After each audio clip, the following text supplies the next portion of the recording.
Well, that's my life story, Doc. What can I do? I just need some support, you know? I need the right kind of comfort. I don't know what to do. What do you suggest, Doc? Have you considered annihilating all non-artificial species to alleviate your pain? Ugh, you've told me that 3 times now, and my answer is still maybe. It all depends on the outcome of the next Buckball game. Anyway, I think I'm done here. You are the worst furniture sales bot ever. Hey, Judge, it's me. Furniture shopping unsuccessful. Go ahead and beam me up now. I don't think that's wise, Mr. Code. The ship is in the middle of an ion storm and may cause malfunctions with the teleporter. Ah, you worry too much. Just do it. Your funeral. Well, Miss Bliss, I must say this picnic was a lovely idea. I know, right? It's so nice to unwind and just have a nice lunch with friends once in a while. Indeed. Say, do you hear an odd sound? Whoa, hey! What the? Doc? What's going on? Doc! Wait a minute. I recognize that green beam. Well, looks like Doc's gonna have quite a field day with MasterCode. But for the sake of our lunch, I must retrieve him. I must act. But first...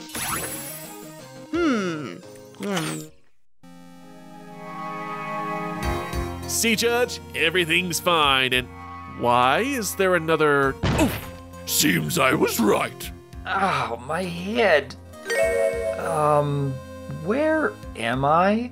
Pardon us, sir. Seems we accidentally abducted you. MasterCode, don't you have something to say? Indeed I do. See, I told the judge it was far too dangerous to teleport me during an ion storm, but he didn't listen.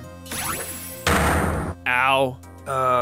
Anyway, I am Dr. Wolf, and it's nice to meet you, Judge and Mr. Code. Now, where exactly am I? You're on the Mjolnir, the most powerful ship in the galaxy. Neat, huh? Yes. Anyway, can you reverse your teleporter and send me back? I was in the middle of having a picnic with a friend. We would, but unfortunately you would need time to recharge. I see. Well, since you're here, shall we kill some time by perhaps discussing the new MLP G5 movie? Oh, well, that actually sounds delightful. Excellent! Oh, great, what now? Oh, come on!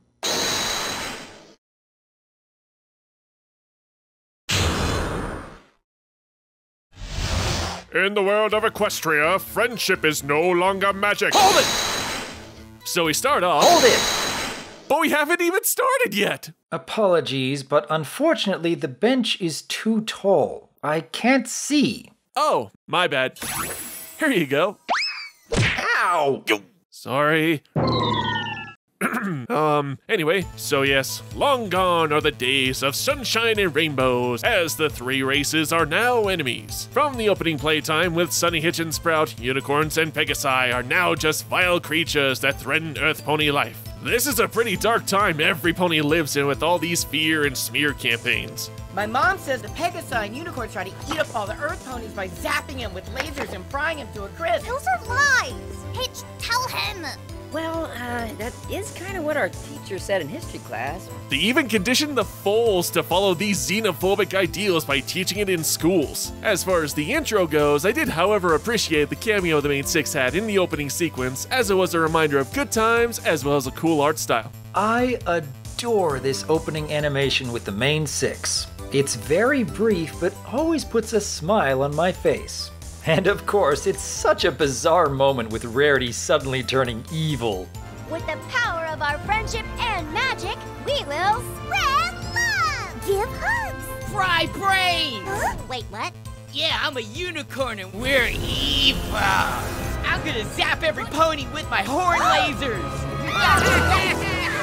I agree. Seeing Rarity go from the cool, calm, and collected fashionista to this crazed, over-the-top mare with evil expressions was just hilarious. I especially like how close a bond there is between Sunny and Argyle. It's overwhelmingly adorable and, at the same time, really speaks to longtime fans. Look, a unicorn! Where? Where? Over here. Hold on. I'm soaring through the sky!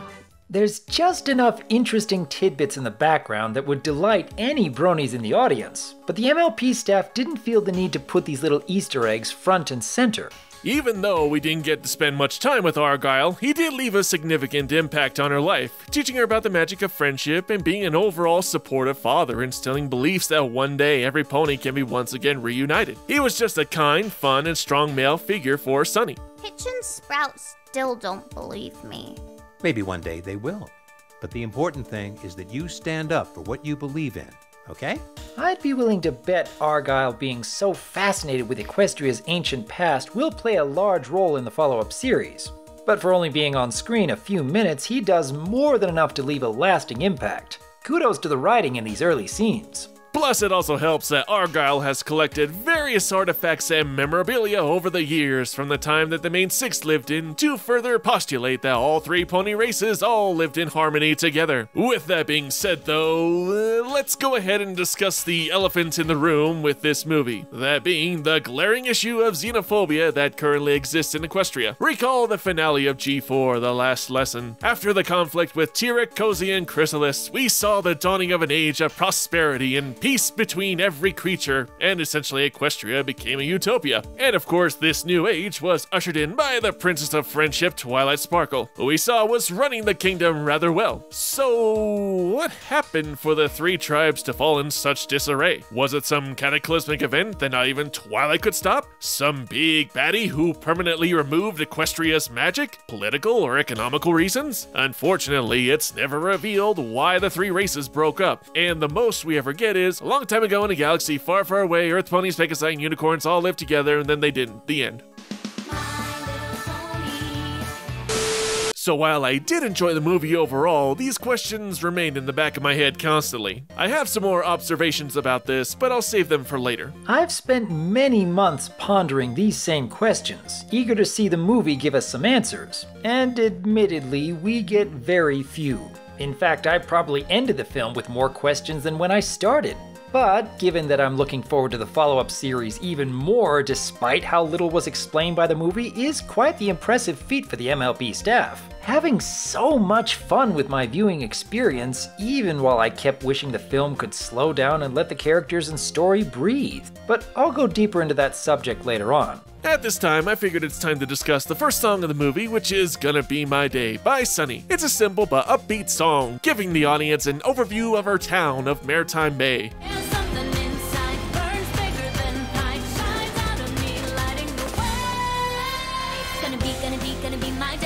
Vanessa Hudgens, the voice of Sunny, shows off her amazing vocal range, delivering some great high notes and showing a lot of energy, instilling some good vitality early on in the movie to get the audience excited. Sunny being so optimistic about all the pony races being friends again and trying to convince the residents of Maritime Bay to put aside their fears could have made her speeches overbearing and a detriment to her likability. Earth ponies of Maritime Bay, fear is not your friend.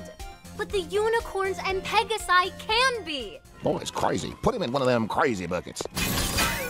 But making her efforts a little misguided and often hilarious goes a long way in endearing her with the audience. Sunny Star Scout, being the voice of reason in this tale, is a good protagonist. She's a wide-eyed, confident mare who is clever and adventurous. Those positive traits of hers can be attributed to her father Argyle, who was also a kind and clever stallion. Overall, she's a likable character with her upbeat attitude, and though her ideals can often lead her to trouble, her beliefs of uniting all races is a great and relatable endeavor. Anyway, we see Sunny infiltrate Cantor Logic, which apparently is the central manufacturing location for all this town's propaganda. Something I noticed in this movie is, despite all these bigotries and talk of other races attacking, we never actually see such a thing occur. A common issue brought up with the movie is its message of racism and bigotry, hitting you over the head saying how wrong it is and blah blah blah. And yeah, we do see all that negative propaganda and xenophobia throughout the movie, saying how each race is nothing but evil monsters that gobble you up. But in all honesty, the excessive projection of the message didn't really bother me. To me, I interpret it as clever satire. Think about the motto of Cantor Logic. Like I always say, to be scared is... to be prepared. Oh, I love it! Who talks like that? No one. And the fact that you have this entire town regurgitating this malarkey like they've become mindless zombies who've been drinking the Kool-Aid further personifies how unrealistic this hate is in this world. It's like the exact opposite of the themes in Demolition Man. In that movie, the future was a utopia of kind-hearted, naive people who don't know what to do when evil arises. Maniac is imminent. Request advice. With a firm tone of voice, demand Maniac lie down with hands behind back. Simon Phoenix! Lie down with your hands behind your back. 6 of you, such nice, tidy uniforms. Oh, I'm so scared. What, you guys don't have sarcasm anymore? In G5, the world is full of bigoted jerks who don't know what to do when a legit kind pony interacts with them, who happens to be a different race than them. Look at these devices used to capture or evade unicorns or pegasi. Pega periscope goggles. The easy way to keep your eye on the sky. Oh!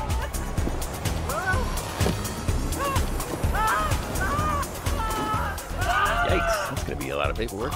They're ridiculous, impractical, and would never be used as any legit form of defense. Then you have these slime-slinging machines and unicorn traps built all throughout the city. Who would authorize and budget for such things? It's an absurdist social satire film of pointless technology, xenophobic tendencies, and complacency of modern society. After the presentation, Hitch berating Sunny was pretty much the final straw for him. I tried to warn you. I can't keep associating with some pony who breaks every rule and causes chaos wherever she goes. The guy is admittedly just doing his job, and when any pony, even a friend, does something against the law, he has little choice but to uphold said law. At this point, Hitch is starting to really question whether or not he can remain friends with her, as it will affect his overall image. It's a believable character decision on his part and realistic conversation that affects the overall status of their friendship. Although, speaking of Hitch, this is yet another example of a character who could have come across as overbearing, if not outright annoying, were it not for his genuine concern for Sunny even in the midst of trying to discourage her antics.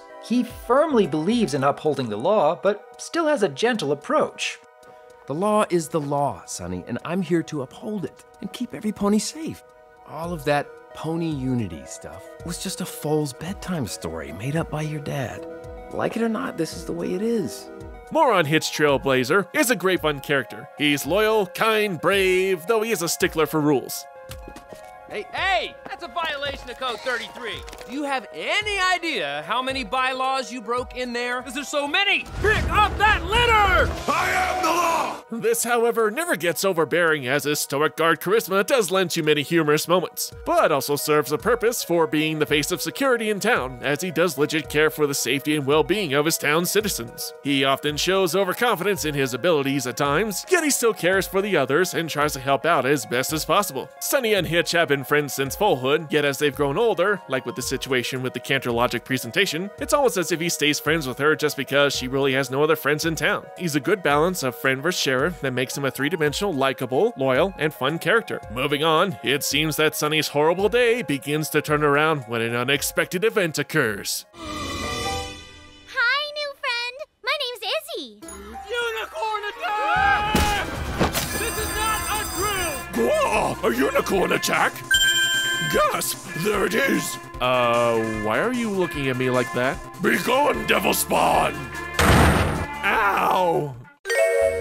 I'm sorry, but was that really necessary? Did you forget you're a unicorn yourself? Oh, I know. This was just a test in case an actual unicorn attack or emergency occurs. And I must say, test successful. Anyway, you may continue while Mr. Code recovers.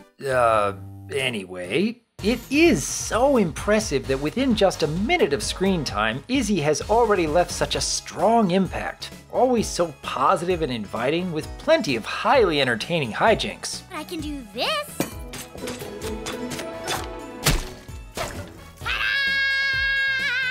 It really speaks to the talents of the MLP staff that pretty much every main character leaves such a lasting impression with only a few short scenes. Izzy Moonbow kind of steals the movie with her wacky mannerisms similar to Pinkie Pie, though she's not just a straight clone of the Pink Party Mare, as while she's fast-talking, upbeat, and eccentric, she is a bit more emotionally aware than Pinkie and is typically more practical in her actions and suggestions, for the most part. What are you doing? You don't smell. I need an adult. I am an adult. She does possess a lot of energy, which lends credence to much of her comedy. She can be also a little naive as well. However, when we see the state of her home being as depressing as it is, perhaps she displays such an enthusiastic, almost carefree attitude to not fall into despair like the others. She's also a creative, versatile mirror as well, with all the various devices and creations strewn about her home, showing some level of mechanical skills as well. Izzy and Sunny head to the Pegasus city of Zephyr Heights. Hold it! So our protagonists head off on their adventure throughout Equestria, which leads to the Pegasus City. Again, I wish there could be more time to allow the characters to interact, as there seems to be more focus on showing off the city rather than giving Sunny and Izzy time to talk to Zip. But the introduction of both Pip as well as Queen Haven is still a lot of fun. Yeah, with Sunny and Izzy being thrown in quote-unquote jail, there really wasn't much time to have as meaningful dialogue as I would have hoped. Though I do like Zip, as she is the cool, calm, and collected one of the group, and she displays her wit constantly, being the more sarcastic one. You know we would in a wink beat, right, Zip? Yeah, in a wink beat. You're a princess? Huh, look at that. The sheriff just became a detective. It's also here at Zephyr Heights we learn of the most devastating unicorn prevention technology of all. Did you bring the shield? I've got this. That's creative. Not since the power of styrofoam have I seen such a deadly weapon, and furthermore, Did you just affix a shield to my horn? Well, I wanted to see if it works. Good idea. Let's test it. 4! Oh, I just can't win today. Hey, you gonna throw that again? Maybe later.